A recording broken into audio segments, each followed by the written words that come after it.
Exide में foray into lithium ion cell manufacturing. हमें पता है एक्साइड इंडस्ट्रीज और दूसरा हो गया हमारा अमर राजा बैटरीज। अब ये दोनों है ना मेनली है ना बैटरीज बनाने पे फोकस करते हैं, इनका बिजनेस बैटरी बनाने से ही आता है। अगर हम बात करें ना इसके एक्साइड इंडस्ट्री की, तो इसका डिस्क्रिप्शन में ये है the countries largest lead acid battery maker. तो ये क्या है कि बैटरी में एसिड बैटरी मेकर में ये कंपनी का लार्जेस्ट बैटरी मेकर है, और दूसरा अमर राजा बैटरीज का India second largest battery manufacturer. तो देखिए हम टॉप की बात करेंगे और टॉप को बाद में आप कंपेयर कर लेना, आपके पास जो भी बैटरी बनाने वाला स्पेसिफिकली बैटरी बनाने वाला स्टॉक है।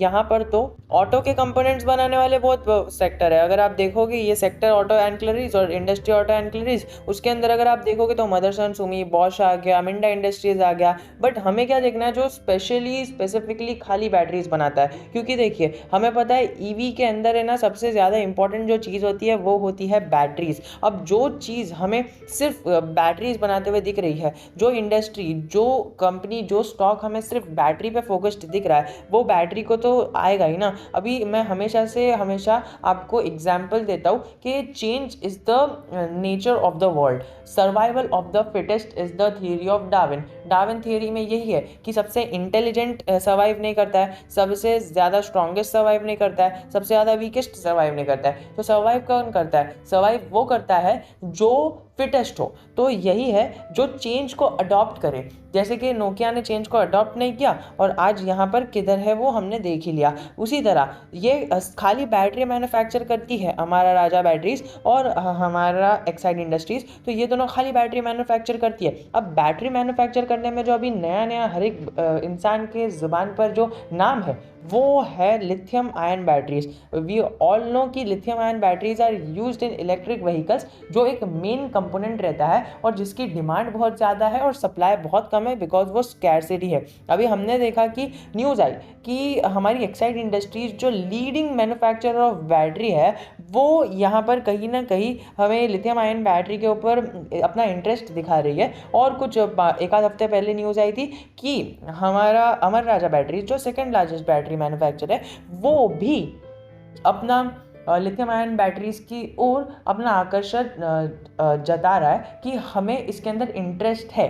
बट अभी देखिए PLI स्कीम पिक्चर में आ जाती है। अभी ये जो PLI स्कीम है ना, ये दोनों बड़ी बड़ी कंपनीज है ना सिर्फ PLI स्कीम का वेट कर रहे हैं। एक बार PLI स्कीम फुल डिस्क्लोज हो जाए by the government, then they will come into here in manufacturing of batteries.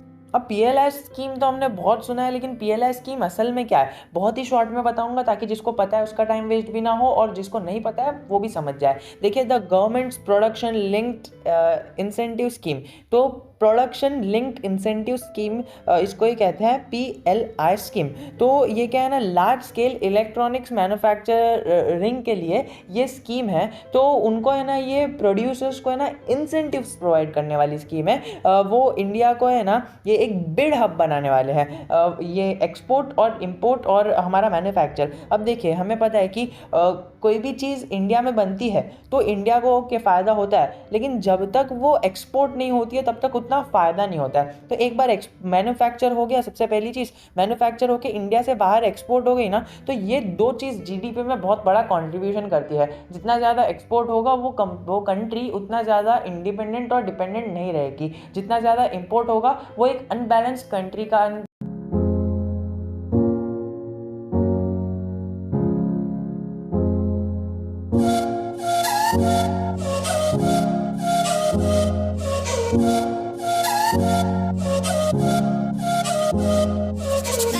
माहौल बताती है। लेकिन एक्सपोर्ट अगर ज़्यादा रहेगा तो वो बहुत ही अच्छा रहता है किसी भी कंट्री के लिए। तो हमारा इंडिया भी उसमें पीछे नहीं है, उसने PLI स्कीम निकाला है जिसके तहत जो प्रोड्यूसर्स है ना, जो मैन्युफैक्चरर है, जो प्रोड्यूसर है उनको कुछ ना कुछ इंसेंटिव्स मिलेगा। और इसका जो फंड है वो 18,000 करोड़ का फंड यहाँ पर कहीं ना कहीं PLI स्कीम को अलॉट किया गया है। और यहाँ पर लिखा है कि इंसेंटिव्स रेंजिंग फ्रॉम 4% और 6% of production value for 5 years। तो ये इतना डीप में जाने जाने की ज़रूरत नहीं है। मतलब ये कैसा है ना, PLI स्कीम मतलब है कि ओके 4 to 6% जो वो प्रोडक्शन करेंगे ना, वो उनको रीएम्बर्स करना या फिर इंसेंटिव्स देना, ये कहीं ना कहीं सरकार लाने वाली है, जो 5 साल के लिए वो 4 से 6% का दे सकते हैं। और जो इन्वेस्टमेंट और प्रोडक्शन वैल्यू है वो हर साल के टारगेटेड वैल्यू के हिसाब से होगा। अब देखिए, हमने PLI स्कीम तो समझ लिया। अब मुझे पता है मैं बहुत डिटेल में चले गया, बट एक ब्रीफ समरी देना चाहूँ तो PLI स्कीम वो है, कोई भी एक बंदा है, कोई भी एक मैन्युफैक्चरर है,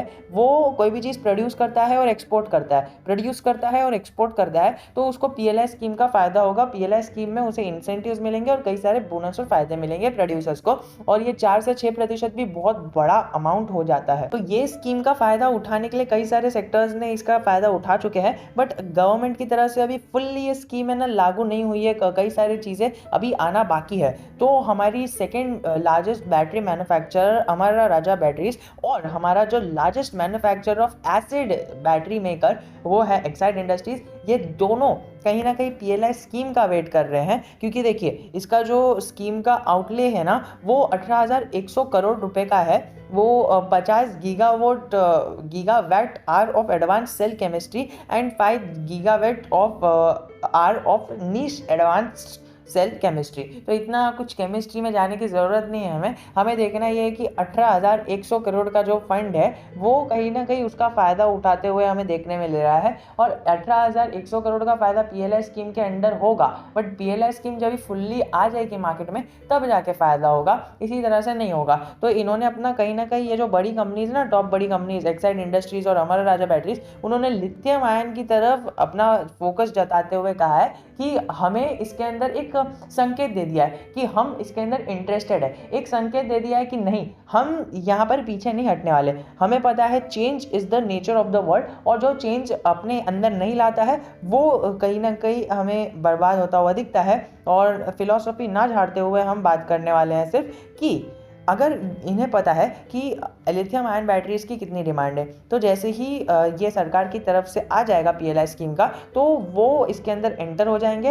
एंड उन्होंने कहा है कि हमें इससे बहुत ज़्यादा रिटर्न्स एक्सपेक्टेड है। तो ऐसा नहीं है कि अभी ये न्यूज़ आ गई तो आप इन्वेस्ट कर दो और शेयर 5 से 6% भाग जाए, और रियलिटी इज न्यूज़ आई और शेयर 6% भाग गया। लेकिन दोस्तों ये हर दिन नहीं रहेगा, क्योंकि आपको पता है कि सबसे अभी देखिए, अभी जो ये बढ़ोतरी आएगी ना शेयर में, वो तब आएगी जब PLI स्कीम का ऐलान होगा। फिर उसके बाद एक बढ़ोतरी आएगी जब ये कंपनी हमारी, ये कौन सी है, एक्साइड इंडस्ट्रीज, और 1 सितंबर को इसका आ गया कि एक्साइड इंडस्ट्रीज ये करने वाली है। खाली एक उन्होंने अपना इंटरेस्ट बताया and that is why stock moved up. अब क्या होगा, ये पहले बार जब गवर्नमेंट बता दे कि PLI स्कीम फुल डिस्क्लोज कर देगी तब जाके शेयर में बढ़ोतरी आएगी, और दूसरा बार आप अमर राजा बैटरीज को भी इसके अंदर शामिल कर सकते हो। हाँ, वो कल नहीं आई थी उसके अंदर तेजी, ओनली बिकॉज ये जो अमर राजा बैटरीज ने डिस्क्लोज किया था ना अपना इंटरेस्ट टुवर्ड्स PLI स्कीम, वो बहुत पहले कर दिया था, 1-2 हफ्ते पहले, इसीलिए उनकी जो तेजी आनी थी वो पहले आ चुकी है। अब इसको छोड़ते हुए अगर हम बात करें, सबसे पहला जब और एक बार तेजी आएगी लंबी वाली, वो PLI स्कीम जब गवर्नमेंट उसको पूरा डिस्क्लोज कर देगी तभी आएगी। दूसरी आएगी जब है ना यहाँ पर कंफर्म हो जाएगा कि ये कंपनी PLI स्कीम का फायदा उठाकर लिथियम आयन बैटरीज का प्रोडक्शन चालू कर रही है। बस ये 2 ही तेजी आने वाली है, उससे ज़्यादा एक लंबा अपवर्ड मूवमेंट एक्सपेक्ट मत करना स्टॉक से। लंबा अपवर्ड मूवमेंट मतलब शॉर्ट टर्म में एक दिन में 5 से 6% भागने का, बिकॉज स्टॉक तो बहुत लंबा भागेगा, आराम से बहुत ज़्यादा आगे जाने वाला है। इसकी जर्नी देख रहे हो आप, मैक्स चार्ट पैटर्न पे आपको मैक्स चार्ट पैटर्न पे 2000 दिख रहा है, लेकिन ये 2000 नहीं 20,000 भी हो सकता है, 2,00,000% भी हो सकता है। लेकिन हमें टाइम देना आना चाहिए, और हमें पता है कि ओके इसके अंदर इतने सारे अनसर्टेनिटीज़ है, लेकिन इसने कई बार बोनसेस दिया है जिसकी वजह से ये बैलेंस हो जाता है। डिविडेंड यील्ड भी 2.5% से ज़्यादा है, PE रेशियो 16 ही है, जो हमें एक अट्रैक्टिव बाय बनाता है। मिड कैप क्वालिटी स्टॉक है, लेकिन फिर भी हम इसको बाय करके चल सकते हैं। एक्साइड इंडस्ट्रीज़ को मैं बाय करने का कॉल नहीं दे रहा हूँ, मैं बस ये कह रहा हूँ कि एक्साइड इंडस्ट्रीज़, और सेकेंडली अगर हम बात करें अमर राजा बैटरीज, उसका भी मैक्सिमम चार्ट पैटर्न आप देखोगे तो 5000% का इसने भी ग्रोथ रेट दिखाया है। लेकिन इतना ज़्यादा अनसर्टेनिटीज़ नहीं है जितना हमारे एक्साइड इंडस्ट्रीज़ में। लेकिन इसका ऐसा है ना, हमारे जो अमर राजा बैटरीज है, अमर राजा बैटरीज का ऐसा है कि वो गिरता है तो बहुत लंबे समय के लिए गिर जाता है। अगर आप देखोगे इसकी गिरावट का पीरियड, तो गिरावट का पीरियड ऑलमोस्ट आ जाएगा आराम से आपको 5 साल। तो 5 साल तक इसका शेयर का प्राइस बहुत तेज़ी से गिरा था और ऑलमोस्ट आधा हो गया था, लेकिन फिर अभी कोविड आया and then the stock gradually moved up bull run का सहाय की वजह से। अभी हमें पता है कि एक ही बार में इसमें मूवमेंट नहीं आएगी, क्योंकि देखिए इलेक्ट्रिक व्हीकल्स के कोई भी स्टॉक को उठा के देख लो, ऐसा नहीं है कि स्टॉक में मूवमेंट आ गई। लॉन्ग टर्म पायरी खेलनी पड़ेगी और लॉन्ग टर्म में आपको आपकी असली वेल्थ बन के दिखेगी। अब लॉन्ग टर्म मतलब क्या सर, 2030 तक होल्ड कर लो। अभी बाय करके 2030 तक होल्ड करोगे ना, तो देखिए अमर राजा बैटरीज का भी पी 17 का दिख रहा है और एक्साइड इंडस्ट्रीज का पी भी 16 के आसपास का दिख रहा है। तो पी के मामले में ये बहुत कम है, इसका मतलब स्टॉक अभी आगे जाने का पोटेंशियल लगता है। सेकेंडली डिविडेंड भी देता है और थर्डली बोनस भी कई बार दे चुका है और आगे भी देते रहेगा अगर इसी तरह से चलता रहा तो यही था आज की वीडियो में। और एक इंपॉर्टेंट नोटिस मैं आपके साथ शेयर करना चाहूँगा कि मदरसन, सुमी, बॉश और ये सारी चीज़ें हैं ना, अलग अलग चीज़ें भी बनाती है। They are not only into batteries, वो अलग अलग चीज़ें बनाती है, बहुत सारे कंपोनेंट्स बनाती है। बट एक्साइड इंडस्ट्रीज का अगर आप पढ़ोगे तो Exide industries is primarily engaged, मतलब उनका जो प्राइमरी कोर बिजनेस है ना, जो मतलब उनकी मंशा है वो ये है कि वो बैटरीज बनाएंगे। तो यही चीज़ बाकियों से इसको अलग करती है, इसी वजह से इतने ज़्यादा रिटर्न्स हमें देखने नहीं मिले हैं। अगर आप बॉश को पकड़ लो, अगर आप मदरसन सुमी को पकड़ लो, तो उसमें बहुत ज़्यादा हैवी रिटर्न्स बना के दिए हैं। मार्केट कैप तो ओके है, बट बहुत ज़्यादा रिटर्न्स बना के दिए हैं only because they have the diversified manufacturing structure. तो उसकी वजह से ही है और किसी की वजह से नहीं है। अभी सबसे ज़्यादा एक्सपेक्टेंसी है ना एक्साइड इंडस्ट्रीज और अमर राजा बैटरीज से, क्यों है? क्योंकि इनका मेन बिजनेस ही ये है आयन बैटरीज, मतलब बैटरीज बनाने का। अभी जैसे कि नोकिया का मेन बिजनेस क्या था? सेलफोन बनाने का, लेकिन उन्होंने एंड्रॉयड को यहाँ पर अपनाया नहीं। तो देखिए क्या हो गया। तो अभी देखिए आप किसी और बिजनेस को, फॉर एग्जांपल सॉल्ट कोई कंपनी बनाती है, अगर आप उसको ये बोलो कि लिथियम आयन बैटरीज मतलब है और उनको बोल दो कि ओके नया मोबाइल फ़ोन आया है, एंड्रॉयड आया है, आप वो खरीद लो। तो अगर नोकिया सॉल्ट बनाती और अगर उसके पास ये ऑफर आता एंड्रॉयड का, तो अगर वो ठुकरा देती तो वो अलग बात होती। लेकिन वो मेन जो उसका बिजनेस है वो फ़ोन का है, और फ़ोन में उसको एक नई चीज़ आई एंड्रॉयड की, तो उसने ठुकरा दी। And the company is where we all can see it. तो यही चीज़ हमें अलग बनाती है कि हमारी इंडस्ट्री में जो बदलाव हो रहे हैं ना, जो हमारा प्राइमरी बिजनेस है, जिस तरह नोकिया का प्राइमरी बिजनेस फ़ोन बनाना रहा, उसी तरह हमारा राजा बैटरी और एक्साइड इंडस्ट्रीज़ का जो मेन बिजनेस है वो बैटरीज बनाना है। मिंडा इंडस्ट्रीज पकड़ लो आप, मदरसन सुमी पकड़ लो, ये सब जो है ये ऑटो कंपोनेंट्स बनाते हैं। बट यहाँ पर इंडस्ट्रियल सेक्टर खाली ऑटो कंपोनेंट्स का, ऑटो एंसिलरीज का ही है। हमें एक सेक्शन और सेक्टर नहीं दिया गया है बैटरी प्रोडक्शन का, तो इसीलिए बैटरी प्रोडक्शन को भी ऑटो एंसिलरीज के अंदर डाल दिया गया है। सो आई होप आपको कुछ ना कुछ थोड़ा सा आइडिया आया होगा। If you have any doubt, I am always just a comment away from you.